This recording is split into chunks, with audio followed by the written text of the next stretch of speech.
रोज रोज office tiffin के लिए अलग अलग सब्जी क्या दें वो हम सोचते ही रहते हैं, जो झटपट बन भी जाए, हेल्दी भी हो और एकदम टेस्टी भी हो। और इस तरह की सब्जी मिल जाए तो हमें रोटी सब्जी के अलावा कुछ भी नहीं चाहिए, इतनी मज़ेदार सब्जी बनती है। तो आप भी ऑफिस टिफिन के लिए या फिर शाम में डिनर के लिए इस तरह की सब्जी एक बार घर पर ज़रूर ट्राई करना। आप चाहो तो इसे राइस के साथ भी सर्व कर सकते हो। जय जिनेंद्र सभी को। तो चलिए आज की मज़ेदार रेसिपी शुरू करते हैं। एकदम टेस्टी और झटपट सब्जी बनाने के लिए मैंने यहाँ आधा कप काबुली चना लिया है। चना को हमें 3 से 4 बार वॉश करके 4 घंटे के लिए गर्म पानी में भिगो देना है। तो देखिए इस तरह से चना भीगने से चने अच्छे से भीग कर फूल जाएंगे। अब कुकर में हम इसे ऐड कर लेंगे और साथ में आधा कप पानी और ऐड करेंगे। तो टोटल मैंने यहाँ 1 से 1.5 कप पानी ऐड किया है और इसमें आधी टीस्पून छोले मसाला पाउडर ऐड करेंगे और 1/4 टीस्पून नमक ऐड करके ढक्कन बंद कर देंगे और 5 से 6 सीटी लगाकर बॉईल कर लेंगे। तब तक हम ग्रेवी बनाने के लिए तैयारी करेंगे। तो यहाँ ग्रेवी बनाने के लिए मैंने 3 मीडियम साइज़ के टमाटर लिए हैं। अगर छोटे टमाटर है तो आप 3 से 4 टमाटर लेंगे और बड़े टमाटर है तो आप 2 ही टमाटर का यूज़ करेंगे। अब इसे हम इस तरह से रफली कट कर लेंगे क्योंकि हमें इसकी प्यूरी बनानी है। तो देखिए हमें सारे टमाटर को इस तरह से रफली कट कर लेना है और यहाँ टमाटर कट करने के बाद इसे हम छोटे मिक्सर बाउल में ऐड करेंगे। तो पहले हम छोटे मिक्सर बाउल में थोड़े से ताज़ा नारियल के टुकड़े ऐड करेंगे और कटे हुए टमाटर भी ऐड कर लेंगे। तो थोड़े से ताज़ा नारियल के टुकड़े ऐड करने से ग्रेवी हमारी गाढ़ी बनेगी। आधी टीस्पून छोले मसाला पाउडर और आधी टीस्पून कश्मीरी लाल मिर्च पाउडर ऐड करेंगे और फाइन ग्राइंड कर लेंगे। और ग्राइंड करने के बाद इसमें 1 टेबलस्पून दूध की मलाई ऐड करेंगे और वापस इसे हम ग्राइंड कर लेंगे। तो देखिए छोले बनाने के लिए यहाँ ग्रेवी बनकर तैयार है और ये ग्रेवी से हमारे छोले बहुत ज़्यादा टेस्टी बनेंगे। और देखिए यहाँ छोले भी अच्छे से बॉइल्ड हो चुके हैं। कुकर का ढक्कन खोल लेंगे।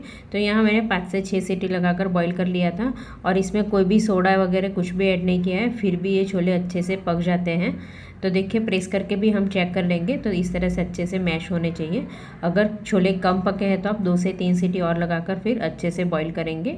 अब इसमें से 3 से 4 चम्मच छोले को एक कटोरी में अलग से निकाल लेंगे और इसे हम इस तरह से चम्मच से ही हल्का हल्का मैश कर लेंगे। और ये मैश किए हुए छोले को हम जब सब्जी बनाएंगे तब हम इसमें ऐड करेंगे, जिससे हमारे छोले की ग्रेवी थोड़ी गाढ़ी बनेगी और छोले हमारे एकदम क्रीमी बनेंगे।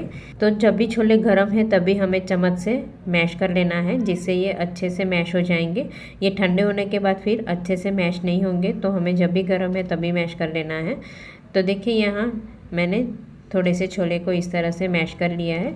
आप चाहो तो थोड़े से बॉईल किए हुए छोले को ग्रेवी के साथ भी ग्राइंड कर सकते हो। और छोले बॉईल करने के लिए जो हमने मसाला और पानी ऐड किया था वो हम सब्जी बनाने के लिए ऐड करेंगे। अब सब्जी बनाने के लिए कढ़ाई में 1 टेबलस्पून ऑयल और 1 चम्मच घी ऐड करेंगे। ऑयल और घी अच्छे से गर्म हो जाने के बाद आधी टीस्पून जीरा ऐड करेंगे और जीरा हल्का सौते हो जाने के बाद 1/4 टीस्पून हींग और 1/4 टीस्पून हल्दी पाउडर ऐड करेंगे और आधी टीस्पून सौंठ पाउडर ऐड करेंगे। अब इसमें हम एक तमालपत्र ऐड करेंगे और एक कटी हुई हरी मिर्ची को बड़े टुकड़ों में कट करके ऐड करेंगे और हल्का सौते कर लेंगे। तो ये मसाला ऐड करेंगे तब भी हम गैस की फ्लेम स्लो रखेंगे। जीरा बिल्कुल जलना नहीं चाहिए। और जो हमने ग्रेवी ग्राइंड करके रखी थी वो सारी ग्रेवी इसमें ऐड कर लेंगे और तुरंत चम्मच से चलाते हुए अच्छे से मिक्स कर लेंगे और गैस की फ्लेम स्लो टू मीडियम रखेंगे। और ये टमाटर की ग्रेवी को हमें बहुत अच्छे से पकाना है। जैसे हमें ग्रेवी में से ऑयल छूटना चाहिए वैसे हमें ग्रेवी को अच्छे से पकाना है। अब इसमें आधी टीस्पून नमक ऐड करेंगे, जिससे टमाटर अच्छे से गलकर पक जाएंगे और ग्रेवी में से ऑयल भी छूटने लगेगा। तो साथ में हम कुछ और मसाले भी ऐड करेंगे। तो यहाँ आधी टीस्पून कश्मीरी लाल मिर्च पाउडर ऐड करेंगे और 1 टीस्पून धनिया जीरा पाउडर ऐड करेंगे और दोनों मसाले को हम ग्रेवी के साथ अच्छे से मिक्स कर लेंगे और ग्रेवी को हम बहुत अच्छे से पकाएंगे। तो छींटे उड़ रहे हैं तो हम इसे ढक देंगे और ढककर 3 से 4 मिनट के लिए स्लो फ्लेम पर पकाएंगे, जिससे ये टमाटर भी अच्छे से पक जाएगा और देखिए ग्रेवी में से इस तरह से ऑयल भी छूटने लगेगा। तो ये इस तरह से ग्रेवी को अच्छे से पकाएंगे तब भी सब्जी का टेस्ट अच्छा आएगा और बिल्कुल कच्चापन नहीं लगेगा और ग्रेवी हमारी एकदम गाढ़ी और क्रीमी बनेगी। अब जो हमने छोले को बॉईल करके रखा था वो छोले ऐड करेंगे और छोले का पानी मैंने मिक्सर बाउल में रिंस करने के लिए डाल दिया था और वो पानी भी ऐड करेंगे और अच्छे से मिक्स कर लेंगे। और ज़रूरत लगे तो हम पानी और भी ऐड करेंगे क्योंकि सब्जी फिर बाद में गाढ़ी हो जाती है। अब साथ में इसी वक्त जो छोले को मैश करके रखा था वो मैश किए हुए छोले भी ऐड करेंगे और अच्छे से मिक्स कर लेंगे, जिससे ग्रेवी हमारी थोड़ी गाढ़ी हो जाएगी। तो देखिए यहाँ सब अच्छे से मिक्स करने के बाद ज़रूरत लगे तो हम पानी ऐड करेंगे। अब इसमें 1/4 कप पानी ऐड करेंगे। तो पानी हम थोड़ा गर्म ऐड करेंगे और अच्छे से मिक्स कर लेंगे। अब सब्जी को हम वापस ढक देंगे और एक उबाल आने देंगे। तो ढककर भी हमें 2 से 3 मिनट के लिए पकाना है। तो 2 से 3 मिनट के बाद हम ढक्कन खोल देंगे और सब्जी में देखिए अच्छे से उबाल आ गया है। तो एक बार अच्छे से मिक्स करेंगे और इसी स्टेज पर हम 100 ग्राम पनीर को छोटे छोटे टुकड़ों में कट करके फिर ऐड करेंगे। तो इस तरह से पनीर हम लास्ट में ही ऐड करेंगे।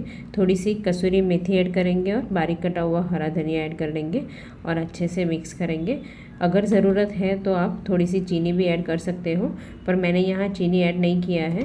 ऐसे ही ये सब्ज़ी बहुत ज़्यादा टेस्टी लगती है और थोड़ा सा पनीर ऐड करने से ये सब्ज़ी हेल्दी भी बन जाती है। तो देखिए यहाँ सब अच्छे से मिक्स कर लिया है और सब्ज़ी की कंसिस्टेंसी आपको कैसी चाहिए उस हिसाब से सब्ज़ी में पानी ऐड करेंगे। तो अगर चावल के साथ खाना है तो आप थोड़ी पतली ही सब्ज़ी रखेंगे और रोटी के साथ खाना है तो आप थोड़ी गाढ़ी सब्ज़ी रखेंगे।